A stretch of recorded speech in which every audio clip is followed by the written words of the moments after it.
Assalamualaikum warahmatullahi wabarakatuh. Hari ini, pada kesempatan kali ini, saya akan menceritakan sebuah perjuangan pahlawan nasional yang lahir pada tahun 1897 di tanah Sumatera. Tan Malaka. Kemerdekaan adalah buah perjuangan ribuan nama. Banyak sosok yang tak tercatat dalam sejarah bangsa Indonesia. Nama-nama yang diabaikan dan dilupakan, disingkirkan karena konflik ideologi dan kepentingan. Salah satunya adalah Tan Malaka, pahlawan nasional yang absen dalam pelajaran sejarah kita. Kisah Bapak Republik Tan Malaka. Dia adalah penggagas awal Republik Indonesia. Gigih menentang kolonialisme, sebagian besar hidupnya dalam pengusiran dan pembuangan. Dikejar berbagai agen penjajah. Cintanya pada negeri tak terbantahkan, gagasannya menjadi pegangan, pemikirannya diikuti tokoh-tokoh perjuangan. Seorang pemuda yang lahir pada tahun 1897 di kota yang sekarang dikenal dengan Nagari Pandan Gadang, Suliki, Sumatera Barat. Ayahnya bernama Haji Muhammad Rosa, seorang pegawai pertanian, dan ibunya bernama Rangka Yosina, putri orang yang disegani di desanya. Sehingga Tan Malaka termasuk dalam golongan keluarga terpandang paling tidak di daerah setempat. Dilansir dalam buku Tan Malaka oleh Masykur Arif Rahman, Tan Malaka memiliki nama kecil yaitu Ibrahim. Pada usia sekitar 16 tahun melalui upacara adat, Ibrahim mendapatkan gelar Datuk Tan Malaka. Dari sinilah ia dikenal sebagai Datuk Tan Malaka. Gelar Datuk Tan Malaka adalah gelar semi bangsawan yang didapatkan dari garis keturunan sang ibu. Kata Datuk memiliki arti pemimpin, orang yang disegani, orang yang dituakan, penghulu, atau kepala adat.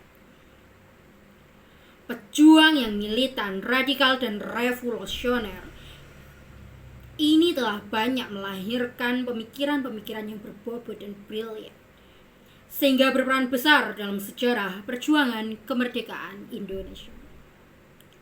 Berbagai rintangan dihadapi oleh Tan Malaka dalam memperjuangkan kemerdekaan Indonesia. Tan Malaka pernah ditangkap dan dibuang ke Kupang hingga diusir dari Indonesia seiring dengan konflik dengan Partai Komunis Indonesia. Setelah Indonesia merdeka, Tan Malaka menjadi salah satu pelopor sayap kiri. Ia juga terlibat dalam peristiwa 3 Juli 1946 dengan membentuk Persatuan Perjuangan dan disebut-sebut sebagai otak dari penculikan Sultan Syahrir yang menjabat sebagai Perdana Menteri di zamannya. Karena itulah ia dijebloskan ke dalam penjara tanpa pernah diadili selama 2,5 tahun.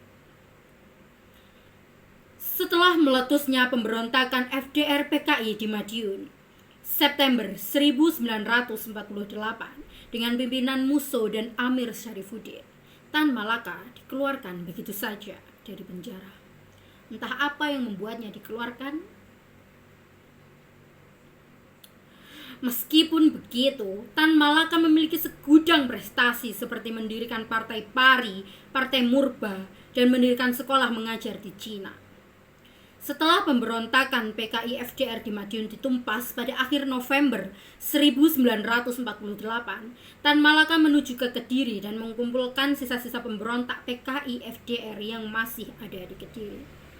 Dari situlah ia membentuk pasukan gerilya pembela proklamasi. Selama 30 tahun terus mementang kolonialisme di berbagai daerah dan dianggap sebagai sosok yang menentang diplomasi Belanda yang merugikan bangsa Indonesia. Pada bulan Februari 1949, Tan Malaka dikejar-kejar hingga ditembak dan lenyap di kaki Gunung Wilis, Kediri, Jawa Timur. Sebenarnya, begitu banyak orang yang memperjuangkan negara kita. Begitu banyak pula yang tidak kita ketahui tentang mereka. Pengorbanan dan pengabdiannya yang pantas kita hormati. Nama dan jasanya yang pantas kita kenang dan kita segani.